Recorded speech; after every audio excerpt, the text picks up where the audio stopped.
በህይወታችሁ ለምትወዱት ሰው ፍቅርን እየሰጣችሁ ማድረግ ያለባችሁ ነገር በሙሉ እያደረጋችሁ ነገር ግን ያ ሰው ያልተፈቀረ ወይ ደግሞ ያልተወደደ አይነት ፊሊንግ ተሰምቶት ያውቃል?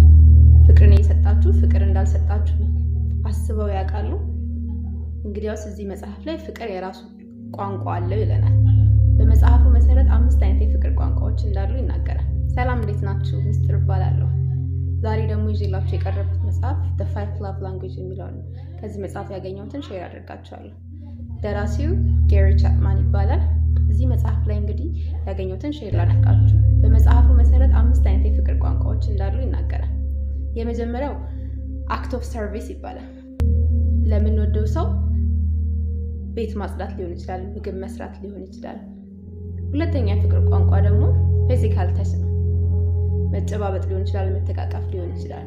ቋንቋ ደግሞ ሪሲቪንግ ኤንድ ጊቪንግ ጊፍት ነው። ስጦታ መስጠትና መቀበል፣ ትንሽም ይሁን ትልቅ ስጦታዎችን በመስጠት ፍቅራችንን መግለጽ ማለት ነው። አራተኛ የፍቅር ቋንቋ ደግሞ ኳሊቲ ታይም ነው። ጥሩ ጊዜን ማሳለፍ። ትልቅ ሌክዠሪ ሬስቶራንት ላይ መሆን የለበትም፣ ነገር ግን ሶፋችን ላይ ሊሆን ይችላል። በማንኛውም ቦታ ላይ ኳሊቲ የሆነ ታይምን ማሳለፍ። ኳሊቲ ታይም ማሳለፍ ስንል ስልካችንን፣ ላፕቶፓችንን አስቀምጠን ሙሉ አቴንሽናችንን ሰጥተን ከዛ ሰው ጋር ጊዜ ማሳለፍ ነው። የመጨረሻውን ከመናገሬ በፊት ላይክ እና ፎሎ ማድረግ አስታውሱ። አምስተኛ የፍቅር ቋንቋ ወርድስ ኦፍ አፈርሜሽን ደግሞ ፍቅርን በቃል መግለጽ ነው። በደብዳቤ ሊሆን ይችላል፣ በጽሁፍ ሊሆን ይችላል። ፍቅራችንን የምንገልጽበት ይላል መጽሐፍ። በዚህ መጽሐፍ ላይ እንግዲህ ኤቨርላስቲንግ የሆነ ላቭ እንዲኖር የእኛንም የፓርትነራችንም የፍቅር ቋንቋ በመረዳት ወይ ደግሞ ኤቨርላስቲንግ የሆነ ላቭን ማግኘት ይቻላል ይለናል ማለት ነው። እናንተን የፍቅር ቋንቋ ኮሜንት ላይ አስቀምጡ።